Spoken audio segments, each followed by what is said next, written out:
As long as Arsenal does not win the Champions League, I'm okay. The Champions League round of 16 draw is out.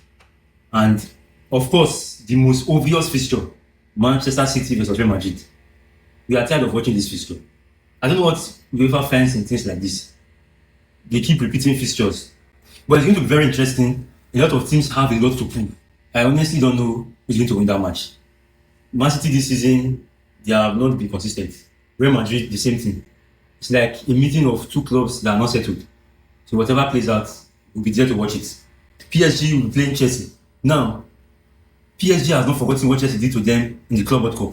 And they will make sure something like that don't happen again. They will make sure they don't get humiliated in the Champions League like they were humiliated in the Club World Cup. Being the defending champions, so they have a point to prove. Newcastle versus Barcelona. This is a very tricky fixture.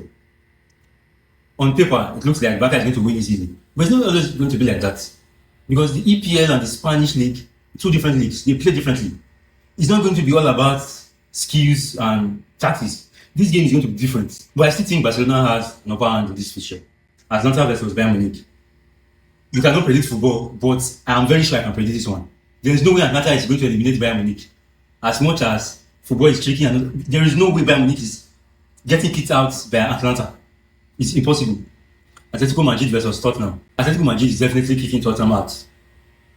Tottenham has very poor this season in the EPL. Yes, it's different when you are playing in the Champions League facing a Spanish team. But in terms of physicality, the Atletico Madrid team has as much as the Tottenham have. So it's going to be a very physical game. Bayern Leverkusen versus Arsenal. Let's be for real. I think Arsenal is going to have the easiest route to the final. If Arsenal does not make it to the final, it's going to be shameful. Because if you check the clubs in their own side of the plots, they are going to they have more chances of facing weaker teams. So they need to try at least reach the final. I'm not saying they're going to win the league, but they need to try as much as possible to reach the final. Bodø Glimt versus Sporting. Bodø Glimt has been very hot this season, beating big teams. But this one is different. They're going to be meeting a club that is not as big as the ones they have been beating. So it's going to be a different kind of test. And Sporting might just shock us. Galatasaray versus Liverpool. This is one of the trickiest matches. Liverpool not so consistent this season. Galatasaray trying their best to come up. This match is going to be very tough. At the end, may the best team win. Because I have no idea what's going to happen in this match. But whatever happens, as long as Arsenal does not win the Champions League, I'm okay.